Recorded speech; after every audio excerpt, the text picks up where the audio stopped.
যারা জানো না ডিবিটি লিঙ্ক কী করে করতে হয়, এই ভিডিওটা তাদের জন্য।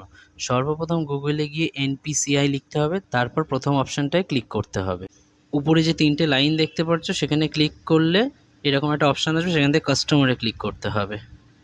তারপর যে পেজটা আসবে সেখানে 5 নম্বরে ভারত আধার সিডিং এনাবেলার এই অপশানে ক্লিক করলে এখানে আধার নাম্বার বসানোর জায়গাটা আসবে, সেখানে নিজের আধার নাম্বারটা বসিয়ে পেজটা একটু উপরে তুলে সেখানে সিডিং বলে একটা অপশান আসবে। সিডিংটা সিলেক্ট করার পর যার যেটা ব্যাঙ্ক, সিলেক্ট ব্যাঙ্ক থেকে ব্যাঙ্কটা চুজ করে নেবে। ব্যাঙ্কটা চুজ করে নেওয়ার পর নিচে অপশান আসবে সিডিং টাইপ। ফ্রেশ সিডিংটা যারা একদম প্রথমবার করছো তাদের জন্য, দ্বিতীয়টা হচ্ছে একই ব্যাংকের অন্য অ্যাকাউন্ট অ্যাড করবে তার জন্য, এবং তৃতীয়টা হচ্ছে অন্য ব্যাংকেরটা করা আছে সেটা চেঞ্জ করে নতুন একটা ব্যাংকেরটা করবে তার জন্য।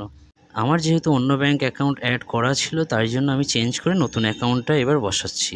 নিচে এখানে অ্যাকাউন্ট নাম্বার বসিয়ে তারপর কনফার্ম অ্যাকাউন্ট নাম্বার করে অ্যাকাউন্ট কনফার্ম করার পর নিচে টার্মস অ্যান্ড কন্ডিশনে ক্লিক করে সেখানে নিচে এসে একটু দেখবেন ক্যাপচার আছে, ক্যাপচারটা বসিয়ে সাবমিটে ক্লিক করলে আবার একটা টার্মস অ্যান্ড কন্ডিশনের পেজ আসবে, সেটা পুরো ওপরে তুলে অ্যাগ্রি অ্যান্ড কন্টিনিউতে ক্লিক করলে মোবাইলে ওটিপি যাবে।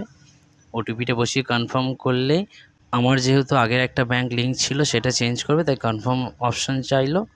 কনফার্ম করার পর আধার সিডিংয়ের pending status kindly check after some time, তার কিছুদিনের পর ডিবিটি লিঙ্ক সাকসেস হয়ে যাবে।